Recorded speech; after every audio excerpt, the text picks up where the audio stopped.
ना बड़े जिक्र होते हैं सुबह से शाम तक। अब ये देखना है कि सियासी बात ज्यादा होती है या मुस्तफा की बात ज्यादा होती है। अब हमने थोड़ी तफसील करनी है कि हम रोजी रोटी की बात ज्यादा करते हैं या अपने नबी की बात ज्यादा करते हैं। इसलिए कि उम्मत का हक है कि कसरत से नबी पाक का जिक्र करे, और उसी जिक्र का एक पहलू बड़ा वो ये है कि अपने महबूब पर खुल के दरूद और सलाम पढ़े, खुल के दरूद और सलाम पढ़े। सुबह शाम उसकी जुबान पर दरूद का नगमा जारी रहे। और हुजूर का ये हक है उम्मत पर कि उम्मत अपने नबी की फर्मा बरदारी करे, उम्मत अपने रसूल की फर्मा बरदारी करे, इत्तिबा करे, अतात करे, हुजूर अलैहिस्सलाम के नक्शे कदम चले। और फिर 5वें नंबर पर उम्मत की जिम्मेदारी है कि उम्मत नबी पाक के दीन की तबलीग करे। दीन की मिसवाक करना सुन्नत है ना जी, पत्थर खाना भी सुन्नत है, पत्थर खाना भी ये भी सुन्नत है। नबी पाक सल्लल्लाहु ताला अलैहि वसल्लम की महफिल मिलाद में जिक्र मुस्तफा करना भी सुन्नत है। अच्छा, फिर मजे की बात देखें, इश्तिहार लगाना जो है ना, इश्तिहार ये तो बिद्दत हसना है। और दरवाजा खटखटा के किसी को महफिल की दावत देना, ये मेरे महबूब अलैहिस्सलाम की ऐन सुन्नत से साबित है। तो जिसका ज्यादा अजर था ना, उस तरफ तवज्जो ही नहीं। दरवाजा खटखटा के कि भाई आज महफिल है, ये वो सुन्नत है जो मेरे महबूब ने ताइफ जाके अदा की थी। लोग कहते हैं बड़ा खर्चा किया। भाई क्या खर्चा किया? कहते मैं 26,000 इश्तिहार छापे।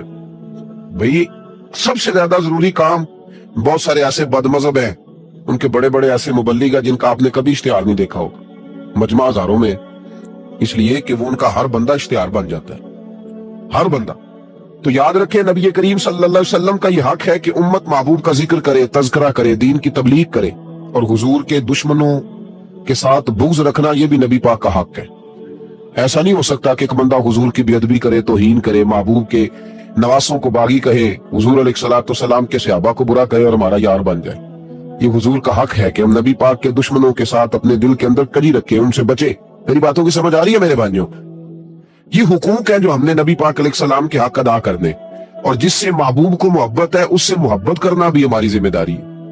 हजरत मुजद्दद अल-फिसानी रहमतुल्लाह अलैह फरमाते हैं कि मैं ना घर में खत्म शरीफ पढ़ता था, साले सवाब करता था, तो मैं बहुत सारे सहाबा का नाम लेता, अहले बैत का नाम लेता, साले सवाब करता, सिर्फ सैयदा आयशा का नाम नहीं लेता था।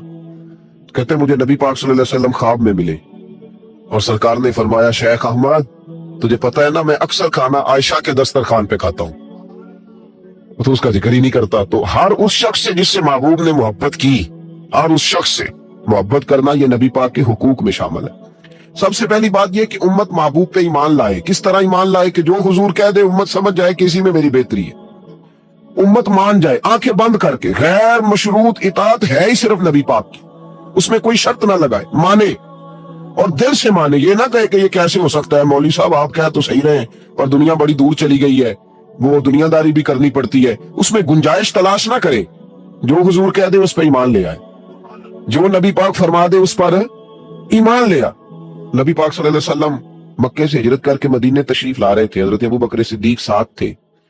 अबू जाल ने ऐलान किया कि जो महबूब अलैहिस्सलाम को माज़अल्लाह गिरफ्तार करेगा 100 सुरखूंट मिलेंगे। और भी बहुत सारे लोग आए, सुराका बिन मालिक भी घोड़ा लेके आए, हुजूर तक पहुंच गए।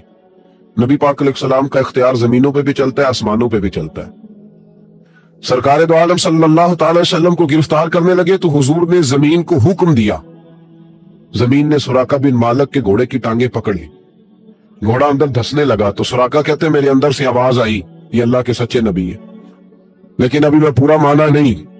कहते मैंने अर्ज की कि हुजूर मुझे माफ कर दे, तो माफ करना तो मेरे महबूब का तरीका है ना। कहते माफी मांगी तो महबूब ने उसी वक्त फरमाया जा तुझे माफ किया। सुराका कहते मैंने फिर जुर्रत की, फिर बढ़ने लगा, फिर जमीन ने मेरे घोड़े को पकड़ लिया, टांगे अंदर धंसने लगी। अलबदाया बन ने आया, उठा करके देखिए महबूब पाक सय्यद आलम सल्लल्लाहु अलैहि वसल्लम ने दूसरी दफा जब जमीन में उसका घोड़ा धंसने लगा तो फिर अर्ज करने लगे हुजूर माफ कर दे। फरमाया जा तुझे माफ किया। सुराका कहते आवाज अंदर से आई पर अभी मैं पूरा माना। आवाज तो हमारे अंदर से भी रोज आती है कि बदल जाना चाहिए, हमें दीन की तरफ आ जाना चाहिए, पर हम भी तजर्बे करते रहते हैं। अल्लाह माशाअल्लाह। कहते 3 दफा ऐसा हुआ, 3 दफा नबी पाक ने माफ किया, फिर मेरे अंदर से आवाज आई कि ये अल्लाह के सच्चे रसूल हैं। जब तीसरी दफा माफ किया तो महबूब मुस्कुराने लगे। एक किसरा का बादशाह था, तवज्जो है मेरी बात पर, किसरा का एक बादशाह था तो हाथों में कंगन पहनता था, मोटे मोटे सोने के कंगन। वो जब बात करता ना तो कंगन हिलते, जिस तरह हमारे हुक्मरानों के बड़े लल्ले तलल्ले नहीं, آپ کا ایک ایسا وزیر اعظم گزرا ہے جو دلی سے کپڑے خریدتا تھا اور آسٹریلیا سے سلوایا کرتا تھا. یہ غریب قوم کے حکمران ہیں. چلے خیر، ان کی میں کیا بات کروں. اب تو پیروں کی گاڑی بھی 1.5 کروڑ کی آتی ہے. ان کی میں کیا بات کروں. اب تو لوگوں کو فقر کا درس ہے. دنیا کو کہتے ہیں فقیر ہوتے جاؤ، خود امیر ہوتے جاتے. اب تو یہاں بھی حال بڑا اللہ ماشاءاللہ عجیب ہے. اس طرف کیا جاؤں، یہاں بھی رونا بڑا سخت ہے. غریب سادہ تو رو رو کے ہو گیا تائب. کاش اس پیر مغاں کو بھی مل جاتی توبہ کی توفیق. اور اقبال نے کہا یہ نذرانہ نہیں، یہ سود ہے پیران حرم کا جو لگایا ہوا ہے. ٹیکس آئے ہو تو کیا لے کے آئے ہو. عام دام برسر مطلب. وہ کسرا کا بادشاہ جو تھا وہ کنگن پہنتا تھا، جب بات کرتا تھا تو بجتے تھے. تو مشہور بڑے تھے کہ اس کے کنگن ہے بھائی. نبی پاک صلی اللہ تعالی علیہ وآلہ وسلم کو جب سراقہ آگے بڑھے نا گرفتار کرنے، تو محبوب نے فرمایا تو مجھے پکڑنے آیا ہے، ایک وقت آئے گا کسرا کا علاقہ فتح ہوگا، اس کے وہ کنگن میرے غلام اتار کے لائیں گے، اور سراقہ میں یہاں کھڑے ہو کے سالوں بعد کا وہ واقعہ دیکھ رہا ہوں کہ اس کے کنگن تیرے ہاتھوں میں آئیں گے. اب ذرا رک کے سوچئے، مکے سے نکلے ہیں، مدینے ابھی پہنچے نہیں، ایک گاؤں پہ بھی مسلمانوں کی حکومت نہیں. میرے محبوب نے اتنی بڑی بات کر دی، کسرا کا علاقہ فتح ہوگا. حضرت ابو بکر صدیق مسکرانے لگے. عامر بن فہیرہ فرماتے ہیں میرا سینہ چوڑا ہو گیا. بھئی تمہیں کیا ہوا؟ کہنے لگے محبوب نے کہہ دیا ہے تو انشاءاللہ علاقہ فتح ہو کے رہے گا. ساڑھے نبی دی زبان. اس میں رکھ کے نا بڑے بڑے پتھر تو اندر پھینکے جاتے تھے. پتہ ہے آپ کو منجنیق کیسے ہوتی تھی؟ وہ 2 بڑے بانس رکھ کے نا اوپر اس کو گلیل کی طرز کی بنایا جاتا تھا، رسی ڈال کے نیچے اس کے پتھر رکھ کے 2 آدمی پہلے یوں دوڑے جاتے تھے، پھر چھوڑا جاتا تھا تو پتھر جا کے لگتا تھا.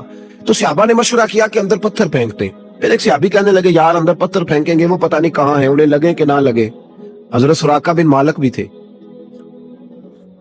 کہنے لگے پتھر نہ پھینکو، منجنیق میں رکھ کے مجھے اندر پھینکو، میں اندر سے جا کے دروازہ کھولتا ہوں. اور ان کو پکڑ لیتے ہیں. انہوں نے کہا جناب کوئی سمجھداری والی بات کریں. آپ کدھر نکل گئے؟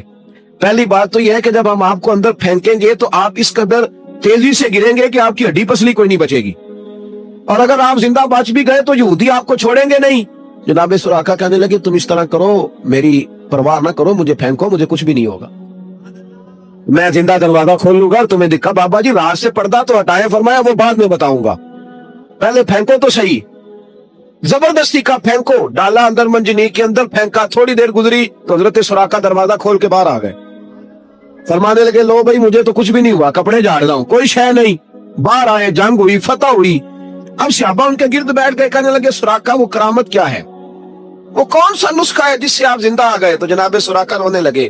فرمانے لگے نسخہ کوئی بھی نہیں، میرا ایمان بڑا مضبوط ہے، میرا اپنے نبی پہ ایمان بڑا مضبوط ہے. میرے رسول پاک نے فرمایا تھا تیرے ہاتھوں میں کسرا کے کنگن آئیں گے. فرمایا ابھی کنگن نہیں آئے، اور جب تک میرے ہاتھوں میں کنگن نہیں آتے جناب اسرائیل بھی کوئی نہیں آئیں گے. وہ تبھی آئیں گے جب میرے ہاتھوں میں اقبال نے مسلمان کا ایک مسئلہ بیان کیا. اقبال کہتے ہیں مسلمان تیرا اصل مسئلہ یہ ہے کہ غلامی سے بدتر ہے تیری بے یقینی.